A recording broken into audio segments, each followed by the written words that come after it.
Howdy everyone, Chennington here, back with another 3 more Vaporwave albums I believe would sound super saucy on some wax. First off, we're starting with Dream by Bloodwave. This is an album, if pressed on vinyl, can accompany all of us on our late night procrastination adventures. Doing some work and need to drift off? Listen to tracks like Luxury, as its hypnotic effect and weird robotic voice could steal you away from the essay you're currently working on. Want to take a quick power nap at your desk? Tracks like Dream and Sleep would sound killer and on vinyl would provide us with the musical melatonin we crave for those moments. The album is very jumpy, going from these lullaby-style songs to loud, rowdy songs like Crime. Tons of conflicting songs here which work really well for this album as it's constantly waking you up then putting you back to sleep. Because of this, I could really see this record being a nice one to spin with friends or people who don't really listen to the genre that often, as it's a pretty good, example of what Vaporwave is, every type of sound of it. The songs on the album are constantly changing and won't tire or bore those who don't have the acquired taste for Vaporwave just yet. I see this record being pressed as like a urine, yellow, green, whatever color that was on the old Game Boy screens back in the day. I think that'd be absolutely hysterical, and as a record that would look kinda cool. It would definitely pop. The color would be an eye catcher definitely, and would be a nice homage to the beloved gaming system placed on the album artwork. Oh, and good luck Bloodwave fighting with Nintendo copyright here, buddy. Godspeed. Unless for the pressing we replace the Game Boy with something maybe easier to get through copyright obstacles. How about we switch it with the Wonder Swan or something? Number 2. Alright, so number 2 is a tough one. I wanted to do another Cat System Corp album as I'm still living off the hype of listening to the new Palm Mall 2 song. Also just made a video review on that track and my initial thoughts. I'm gonna post it in the description of this video, so if you haven't seen it yet, check it out. So yeah, I wanted to do a Corp album, but was having a tough time deciding on one. It ended up coming down to Sandra Wave and Schooldays. I love Sandra Wave. I think it's a nice needle in the haystack in the Corp man's discography. Very unique as it has one continuous artist sampled throughout the entire soundtrack. And that in itself would possibly allow for some easier copyright settlements for him to work with and whatnot, due to just having to reach out to one artist, right? Making this vinyl pressing a little more realistic. Also, this album being a constant slowed down and drowning versions of the 1980s artist Sandra Ann Lauer, it sounds like a never released before George Michael album, which I always thought was kind of cool. Listen, go right now and listen to these tracks, especially the first one, and you tell me that isn't George Michael singing. But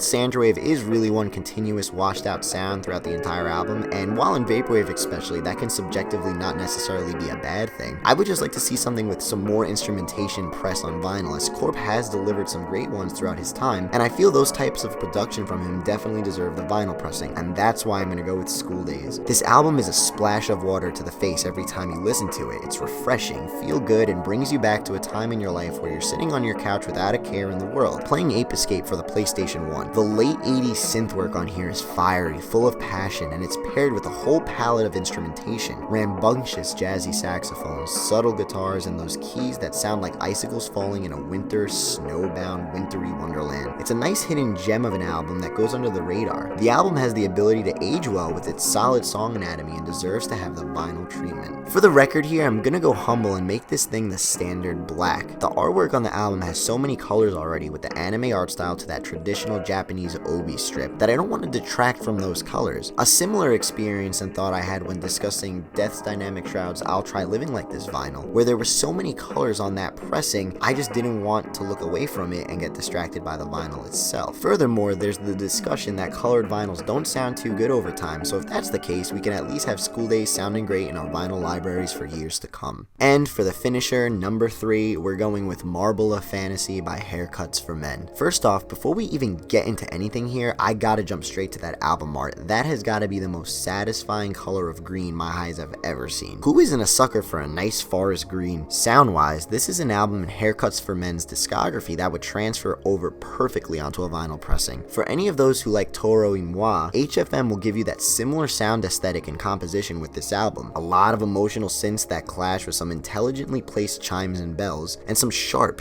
incredible drum loops that sound so strong when laid on these tracks. The drumming is what really sold this album to me at first. It's the perfect first impression that grabs the most attention out of you from any other instrument on the track, with its infectious fills at the end of some of the measures, and you know Chennington's gonna get down with that. What better way to experience triumphant rolling toms and that oh so tight snare Haircuts for Men is working with here than on a high quality vinyl? Listen to the first track. It's a long one, but feel those drums drag you like a kid on a sled attached to a pickup truck with some poorly tied rope on a snow day. These drums control everything here, and even after listening to it, it's still going to be playing in your head throughout the rest of the day. This album has quite a nice prism of variety here, going from funky instrumentals to vaporwave cliche elevator sounding droopiness to piano riffs injected with highly flammable reverb. And they're all working for the drums. It would be fun to experiment and experience this and all the other sounds that the album has to offer through my speakers with a nice vinyl. So yeah, ultimately the drumming is the bread and butter of this album for me, and the transition would be scrumptious. Let's jump to the physical qualities that I think would look cool for this pressing. Obviously, we gotta go with that same forest green color on the vinyl itself, but what I would think would be kind of cool is maybe making the record sticker completely green too. Just have this big old circle of green goodness spinning on your player. I'm sure Business Casual would end up conducting the pressing here. Check them out too, as their stuff is awesome and I buy from them all the time. But I got a message for you, Business Casual. You see that rough, jagged, ripped texture on the paper on the background of this album? You better unpurposely crumple the paper inner sleeve that holds the record to complement this album's musical aesthetic. I really need to relax. Please hit that good old subscribe button, as I'll be delivering content throughout the week and working heavily on this channel. I really enjoy making these videos for you guys and talking to you all, so be ready for more. Your boy, Pat Chennington.